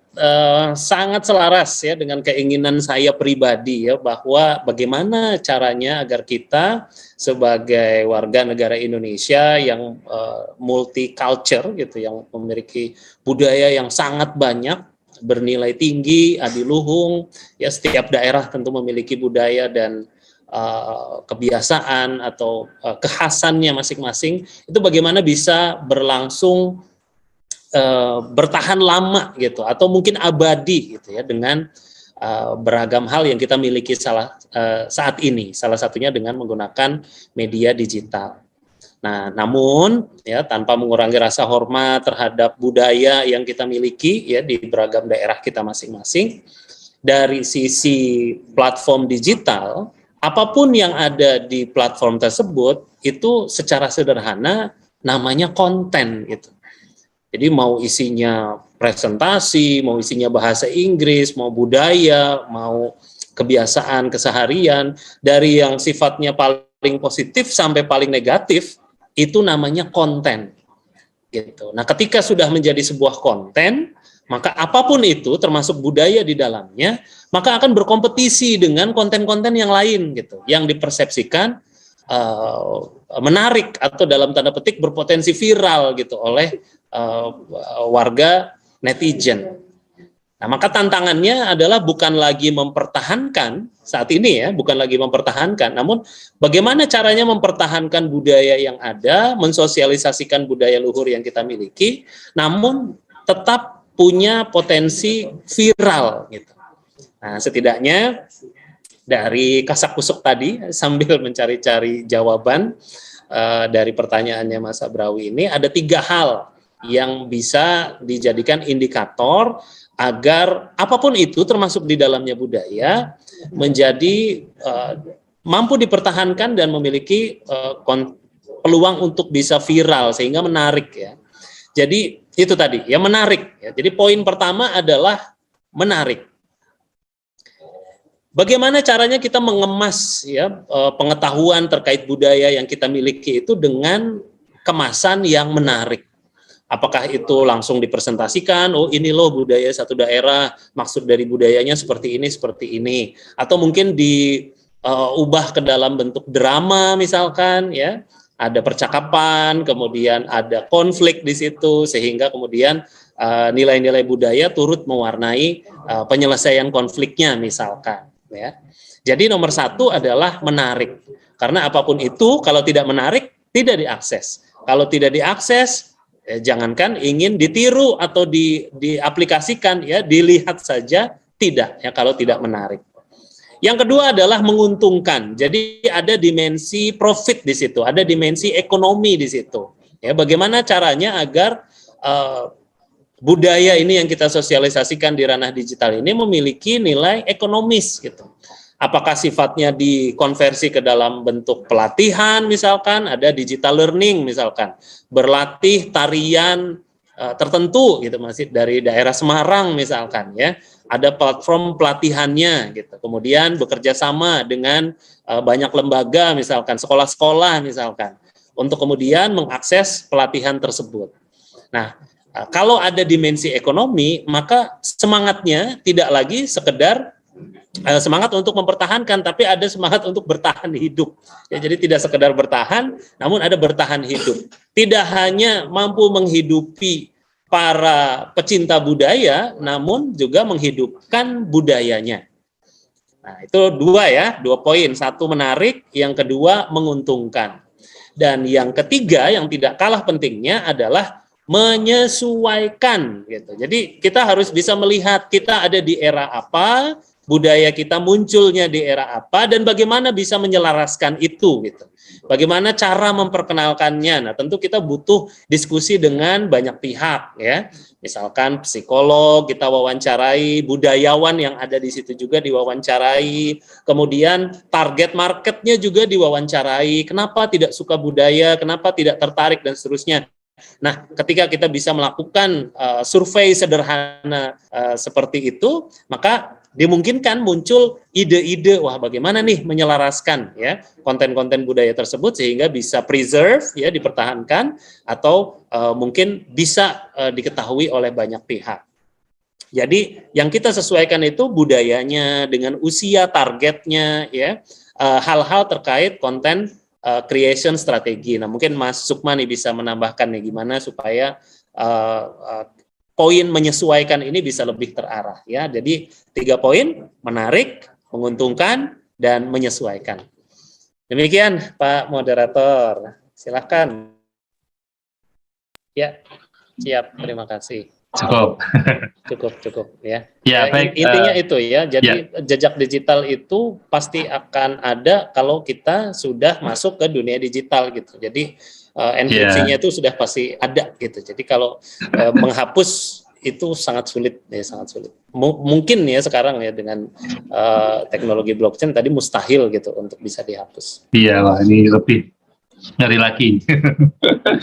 Baik, mungkin ada penanya berikutnya yang mungkin bisa kami bacakan ya. Ada di question di QA ya. Yang terhormat Bapak Gatot Sandi. Nah, ini jelas nih Pak, penanya Pak Gatot. Saya mohon izin bertanya, apa yang sudah dilakukan oleh pemerintah kepada konten YouTube warga Indonesia yang telah merendahkan negara dengan menunjukkan kekurangan, kelemahan, atau keburukan negara sendiri? Nah, ini menarik ini. Monggo, Pak. Oh ya, ini pertanyaan dari Pak Waluyo dari SMAN 1 Bojong, Kabupaten Pekalongan. Ya, monggo direspon. Ya. Terima kasih Mas Waluyo, ya pertanyaannya baik sekali. Mohon izin untuk menampilkan kembali hal ini ya. Nah, Pak Waluyo pertanyaannya sangat baik ya terkait apa yang sudah dilakukan gitu. Nah, terakhir di 23 Maret 2022, nah ini kita bisa lihat ya, ada beberapa keterangan di sini. Saya sebutkan satu persatu ya, yang sudah ditemukan dan tentu saja kemudian di take down ketika sudah ditemukan. Pertama ada pornografi, kemudian perjudian, penipuan, hak kekayaan intelektual, konten negatif yang direkomendasikan instansi sektor. Nah, ini mungkin konten tersebut masuk ke konten ini ya, konten negatif yang direkomendasikan. Kemudian ada terorisme, radikalisme, pelanggaran keamanan informasi, isu SARA, perdagangan produk dengan aturan khusus, konten yang melanggar nilai sosial dan budaya, berita bohong, konten yang meresahkan masyarakat, separatisme atau organisasi terlarang, fitnah, dan kekerasan pada anak. Jadi ada beberapa kategori yang setidaknya mirip dengan apa yang disampaikan oleh Pak Waluyo nih ya, dari konten negatif yang direkomendasikan instansi sektor, kemudian ada konten yang meresahkan masyarakat, separatisme, dan organisasi terlarang. Nah, highlight-nya adalah, atau garis bawahnya adalah, ini bisa terjadi dua pihak ya. Satu pihak adalah dari Kominfo yang mencari dengan keyword-keyword tertentu, dan yang kedua adalah partisipasi aktif dari masyarakat. Nah, tentu dengan kerjasama dua pihak ini, maka optimalisasi untuk menghilangkan konten tersebut dan membuat orang berpikir dua kali untuk kemudian mengunggah konten-konten yang sekiranya justru mendegradasi kebanggaan kita sebagai warga negara Indonesia, itu menjadi berkurang bahkan hilang sama sekali. Itu demikian Pak Waluyo jawabannya. Ya, demikian jawaban dari Mas Gatot ya. Semoga terpuaskan ya dengan jawaban tersebut. Saya kira memang penting ya memperhatikan yang dari Pancasila tersebut dalam perilaku digital kita. Ada lagi ini untuk Mas Gatot ya. Lagi Mas Gatot. Favorit. Iya, kebetulan yang bertanya pada Mas Gatot. Dari Mas Bayu. Nanti Mas Sukma pertama nih harusnya nih tampilnya. Ada lagi nih. Bagaimana tanggapannya dengan terbitnya SE Kapolri bahwa tersangka UU ITE minta maaf tidak perlu ditahan? Nah ini ini pendapat. Berarti mungkin nanti dari Kak Ardo juga boleh berpendapat. Monggo. Boleh. Iya, wajib berpendapat ya Kak Ardi. Baik, terima kasih pertanyaannya Mas Bayu terkait surat edaran ya dari Kapolri bahwa minta maaf bagi para tersangka atau yang disangkakan menyebar hoax dan segala macamnya itu kalau misalkan minta maaf itu tidak ditahan. Kalau saya menjawab dari sisi warga negara saja ya, dari sisi warga negara tentu ini adalah surat edaran yang baik dan tentu sedikit memberikan rasa lega bagi saya pribadi ya ketika banyak kasus ya pencemaran nama baik yang dalam tanda petik melanggar undang-undang atau disangkakan melanggar undang-undang ITE ini dapat selesai sesuai dengan sila keempat dari Pancasila kita, yakni kerakyatan yang dipimpin oleh hikmat kebijaksanaan dalam permusyawaratan perwakilan. Jadi ada hikmat kebijaksanaan di situ, ya tidak hanya sekedar hukum, namun juga ada aspek keadilan di sana. Bukan hanya tentang hukum yang ditegakkan, namun juga tegaknya keadilan. Dan tentu ini hal yang positif dari diri saya pribadi ya sebagai warga negara ketika tidak semua kasus tersebut harus diberikan sanksi pidana gitu. Demikian Pak Moderator jawabannya. Terima kasih ya pertanyaannya baik sekali. Sedikit tambahan dari saya adalah ada ungkapan umum ya ini sih saya berbagi apa yang saya lakukan dengan putri saya gitu. Hope for the best, prepare for the worst gitu. Jadi berharap yang terbaik dan bersiap untuk yang terburuk. Jadi memang kita sudah tahu betul gitu daftar dari hal-hal terbaik yang bisa diakses oleh anak kita di internet itu apa. Karena jangan sampai kita fokusnya ke prepare for the worst aja, nggak boleh ini, nggak boleh ini, nggak boleh ini. Tapi alternatifnya kita tidak memberikan gitu. Alternatif apa yang baiknya tidak diberikan. Nah, yang kedua, kalau alternatif hal-hal baik atau positif tersebut yang kita harapkan anak itu mengakses sudah ada, nah maka prepare for the worst ya, hal-hal yang perlu preventif gitu. Dan hal-hal yang kalau kejadian anak kita mengakses konten tersebut, apa yang akan kita lakukan? Sehingga kita sudah siap dari awal gitu. Contoh misalkan yang paling sensitif ya, konten pornografi misalkan. Itu setting saya ya sebagai orang tua itu sudah mempersiapkan kalau anak saya ketahuan mengakses konten tersebut, apa yang harus saya lakukan, apa yang bisa saya persiapkan dari sekarang gitu. Jadi jangan sampai nunggu kejadian gitu loh, karena reaksi spontan umumnya orang tua ketika mengetahui putra-putrinya mengakses konten-konten tersebut biasanya marah.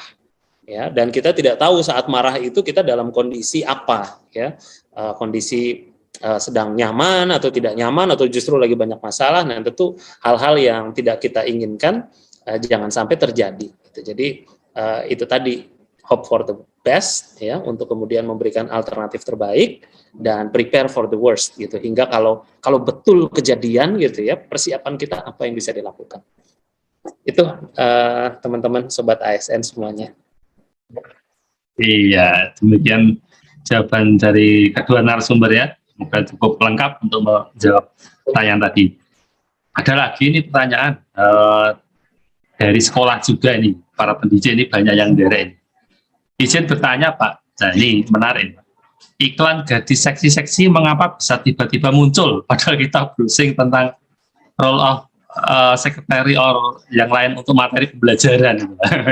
Ini pertanyaannya cukup menarik ya, karena ada beberapa juga yang bertanya yang senada ini terkait dengan konten-konten iklan-iklan yang tidak sesuai dengan apa yang dicari.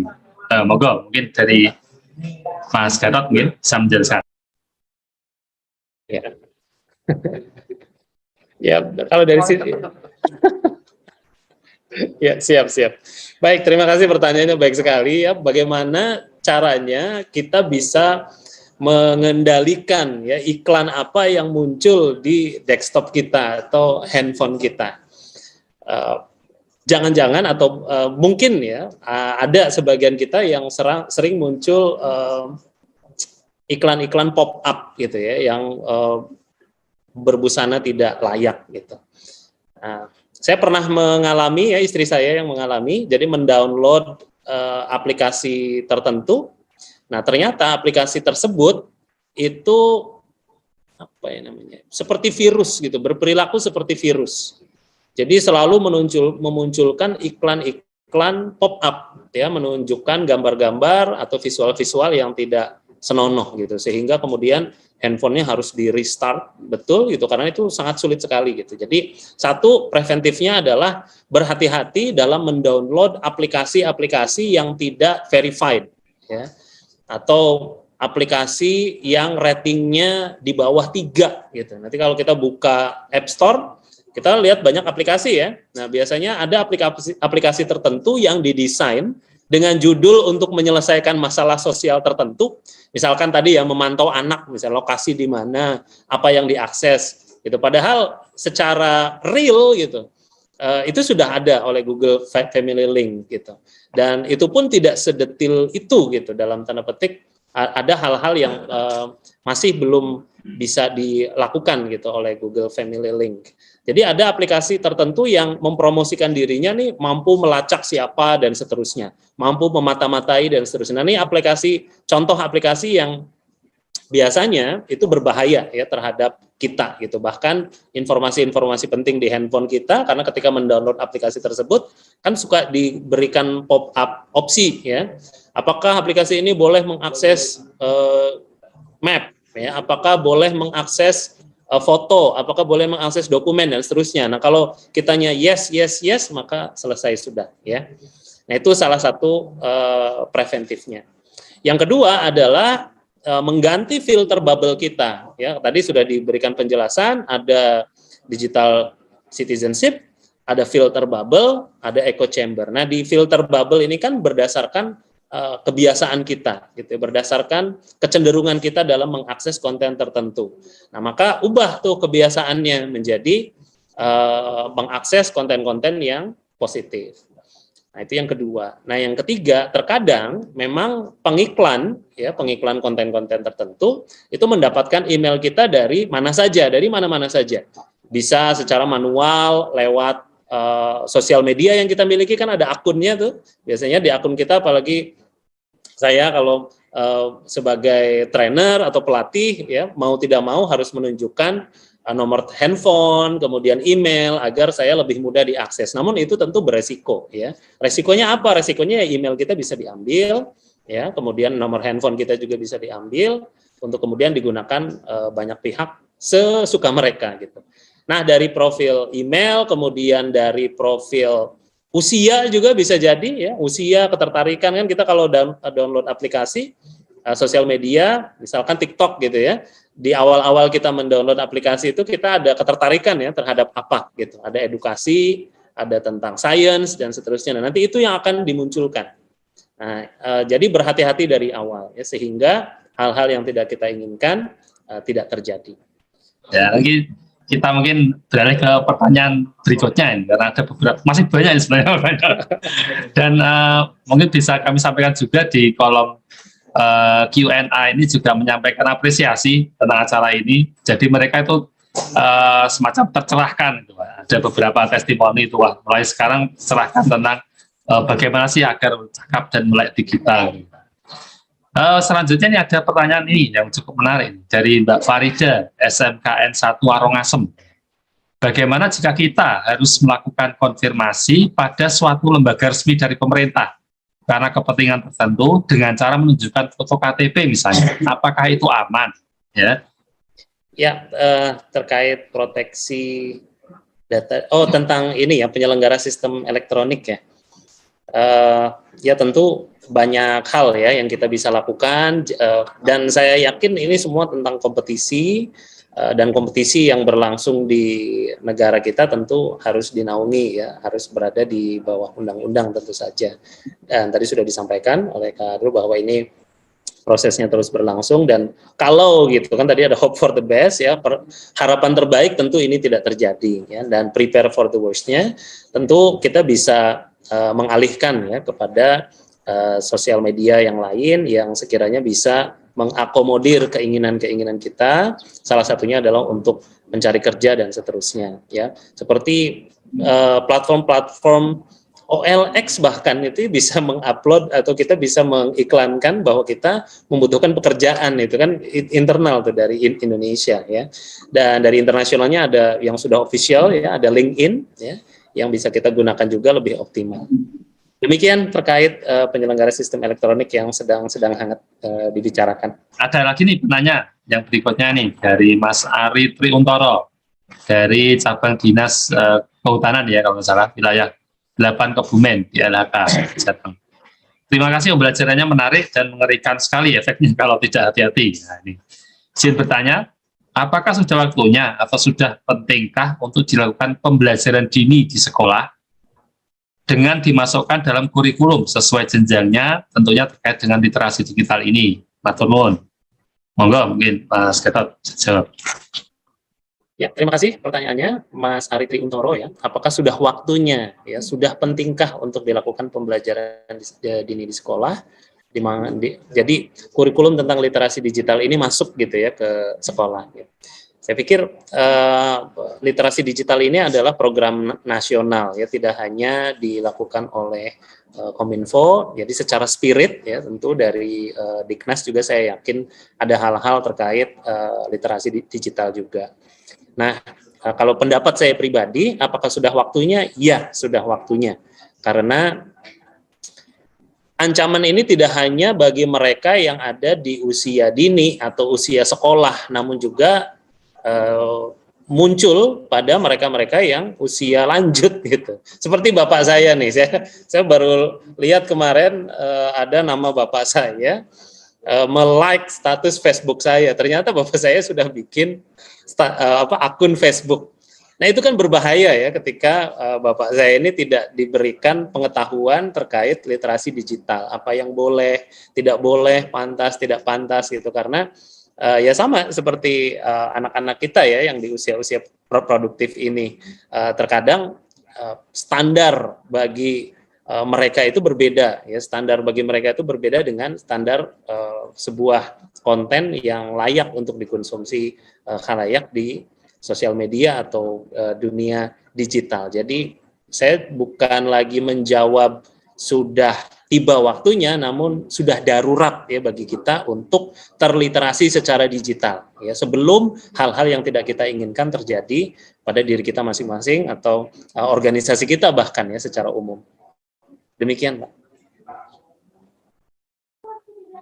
Iya, cukup jelas penjelasan dari Mas Gatot tadi ya, bahwa di pembelajaran juga memang sebetulnya mulai sejak dini memang bisa disampaikan, hanya saja mungkin perlu melihat perkembangan. Ada lagi nih mungkin masih berkaitan sebenarnya dari Mas Afri Agung Firmansyah.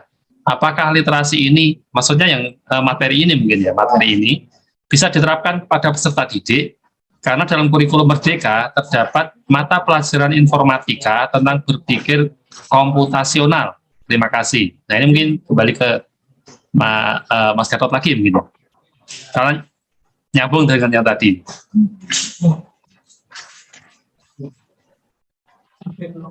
Oke. Ya, jadi intinya apakah materi yang ada di sini, literasi yang disampaikan tadi oleh Mas Gatot sama Kak Ardu tadi, bisa diterapkan kepada peserta didik ya, karena mungkin di kurikulum Merdeka itu ada mata pelajaran informatika tentang berpikir komputasional, gitu. Ya, tentu saja ya, bisa saling melengkapi ya, terkait digital culture, digital ethic, kemudian digital safety dan digital skills. Jadi itu bisa saling melengkapi gitu. Jadi tentu saja prinsipnya kalau ini untuk peserta didik ya usia tertentu, perspektif pembelajarannya harus menarik, menyesuaikan dengan usia dan memiliki ya. Koneksi saya berhenti. Oke. Masih jelas? Kembali lagi ya. Masih jelas ya? Baik. Jadi pembelajarannya harus menarik dan tentu saja menyesuaikan dengan usianya ya, sehingga tidak jadi harapannya kan peserta didik ini terliterasi sehingga mampu menghindari atau mampu melakukan hal-hal tertentu. Nah, kalau misalkan kontennya atau pembawaannya tidak selaras, jangan sampai konten yang kita sampaikan ini malah justru menimbulkan ketertarikan baru gitu terhadap hal-hal yang kita larang justru ya untuk mengakses. Nah, tentu ini butuh perspektif dari para ahli ya terkait psikologi pendidikan atau mungkin mereka-mereka yang memang berkecimpung di dunia pendidikan. Demikian. Iya, baik. Saya rasa jelas juga ya ini ya bahwa ternyata materi ini juga bisa disampaikan ya, karena ini sebenarnya dasar ya, ada 4 pilar tadi ya, itu sebenarnya dasar dari literasi digital ini. Jadi saya kira ya bisa memang, tinggal mungkin nanti bisa divariasi, ditambahkan dengan yang lebih spesifik gitu ya, lebih teknis. Ya. Nah, ini ada lagi nih pertanyaan dari Mas Khairul Umam dari SMPN 2 Susuan, Kabupaten Semarang. Bagaimana cara yang baik mengingatkan anggota di grup BA supaya tidak share info dari link yang tidak kredibel ya, karena banyak dijumpai di grup WA keluarga ya, masyarakat, bahkan grup dinas ada yang share mengenai info yang tidak jelas sumbernya ya. Terima kasih, semoga bisa tercerahkan ya. Monggo, mungkin Mas Abdul. Ya. Jangan didiamkan yang jelas, karena kalau biasanya seperti itu tuh, wah ya udah deh gitu. Apalagi mungkin kalau grup di kantor ya, mungkin ada unsur pimpinan juga agak nggak enak. Cuman kalau misalnya kita punya datanya, itu tadi kan ada diperiksa, ada cekfakta.com, ya kan. Terus kemudian kita juga ada turn back hook, itu kita punya data. Hey, gitu. nggak hey juga ya gini. Bapak, ini kan, mohon maaf Pak. Misalnya itu kan kalau kita by data ya, kita kasih URL-nya, alamat websitenya itu tentang berita hoax yang disebarkan itu tadi mungkin di grup ya kan, kita japri dengan baik-baik, kita sampaikan.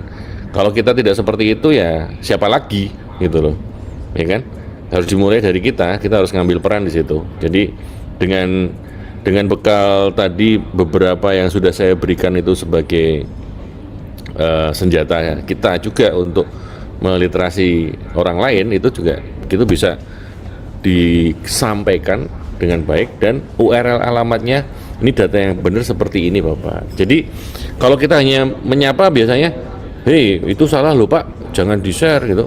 Nah itu agak-agak kurang mantap biasanya. Tapi kalau kita sampaikan juga URL-nya, ini tentang pembahasannya, dicek fakta seperti ini, ada misleading atau seperti apa pembahasannya, bisa dicek di sini Bapak. Nah, nanti setelah itu dia akan menarik berita itu dari grup. Kan kalau kita di WhatsApp gitu kan biasanya bisa kita delete kan. Nah, seperti itu sih. Gitu sih. Iya.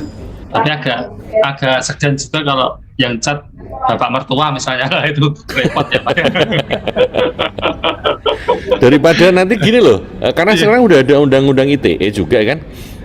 Mohon maaf juga nih, setiap admin grup jangan istilahnya sok-sokan ini, kalau wah aku admin grup nih.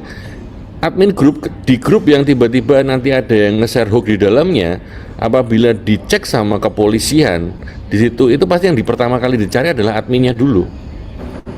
Jadi dengan undang-undang ITE ini juga sekarang berhati-hati kalau jadi admin di grup ya, kita harus mengingatkan juga. Kalau di admin jadi admin grup tapi kita diam aja, nanti ketika itu ada berita hoax yang tersebar di grup itu melalui grup itu, mungkin ya di awalnya kan bisa di-trace itu. Ini kan sudah sekarang aja di WhatsApp sudah di forward berapa kali kan kelihatan. Berarti kan itu dari grup mana ke grup mana ke grup mana kan sebenarnya ada jalurnya. Jadi sangat berhati-hati sekali apabila ada berita atau konten terorisme, hoax dan sebagainya di grup kita, ya kita kalau misalnya jadi admin ya kita harus bertindak. Kalau kita diam aja ya nanti kita akan kena periksa pasti. Ya, apabila itu penyebarannya. Ya. Betul, adminnya, seperti itu. Iya. Betul. Terima kasih. Ya, baik. Terima kasih. Ini penjelasannya juga cukup jelas bahwa perlu di-counter dengan data juga ya, bahwa ternyata hoax yang kita bilang hoax juga kita kasih data dan kita juga tahu, ya, termasuk efeknya juga. Nah, mungkin ada lagi nih pertanyaan. Ini masih jam ya, masih cukup waktunya. Ini mungkin sekitar 2 pertanyaan lagi ya, mungkin kita bisa nanti akhiri setelah ini. Baik, ada lagi pertanyaan dari Bu Amanah dari SMP 1 Meranggen. Saya dan anak saya suka nobar film kartun sayangnya ketika browsing, link-link yang tersedia itu hampir selalu disediakan oleh host perjudian. Nah, ini seringkali keluar. Mohon info dan tidak lanjut dari Kominfo. Oh, ini mungkin mohon tidak lanjut, Pak. Jadi mungkin tidak bertanya. Ini tidak lanjut dari Kominfo bagaimana untuk mengatasi itu. Seperti itu bisa tidak lanjuti nggak sih? Kalau misalnya keluar link-link seperti itu, atau justru dari penggunanya yang harus membatasi. Ada saran mungkin dari Mas Gatot? Tahu? Bisa Pak Lilik ya. Jadi channel-channel yang bisa dilakukan itu, mohon maaf. Wah, Nah ini silahkan dipilih saja ya, ingin mengadukannya ke siapa. Karena situs-situs itu kan bisa di-cloning gitu. Jadi satu brand situs perjudian tertentu itu ditengarai gitu memiliki banyak cloning gitu, ratusan cloning. Jadi satu di take down, yang lain ada. Nah, kita perlu sama-sama berjuang gitu loh, karena mereka pun berjuang untuk bisnisnya. Jadi kalau kita berhenti ya kita kalah gitu artinya ya. Jadi silahkan gunakan channel-channel yang tampil ini di layar Sobat ASN semuanya ya, untuk kemudian secara spontan ketika muncul situs-situs terkait pornografi, perjudian, atau hal-hal terkait hal itu, bisa langsung menggunakan channel yang ada ini ya. Demikian Pak. iya. Maaf, tadi yang daftar link di ada ya di paparan Ada ya? di materi ya, ada di siap. materi saya Jadi kan yang digital peserta culture, ya. bisa mengakses lagi untuk Betul. informasinya. Baik, terima kasih. Baik, untuk mengakhiri kegiatan hari ini, satu mungkin sebelum kita tutup, kami mohon ada mungkin kata penutup dari masing-masing narasumber. Monggo, dari Mas Gatot dulu mungkin, monggo.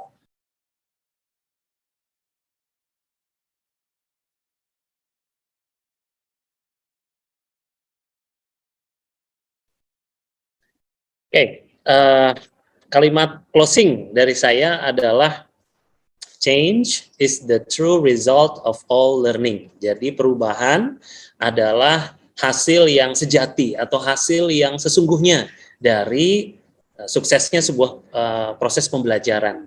Nah, tentu harapannya adalah bahwa setelah sesi ini berakhir ada perubahan ya di diri kita masing-masing, agar kita bisa lebih bijak lagi dan lebih detil lagi dalam beraktivitas ya, dalam beraktivitas di dunia digital. Karena apapun itu memiliki sisi positif dan sisi negatifnya, bukan berarti kita mentidakkan segala hal dalam dunia digital, karena potensinya tentu sangat luar biasa ya. Juga dengan ancaman-ancamannya.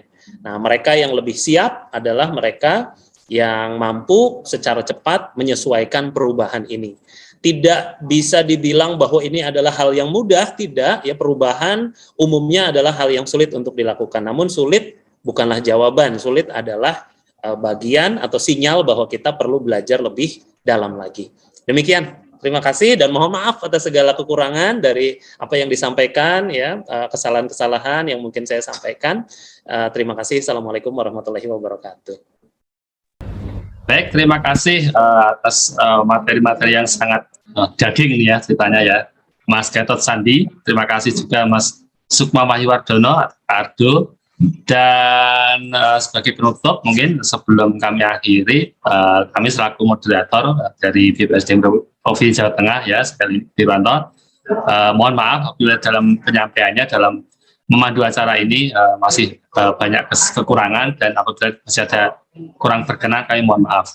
Untuk itu kami akhiri. Assalamualaikum warahmatullahi wabarakatuh.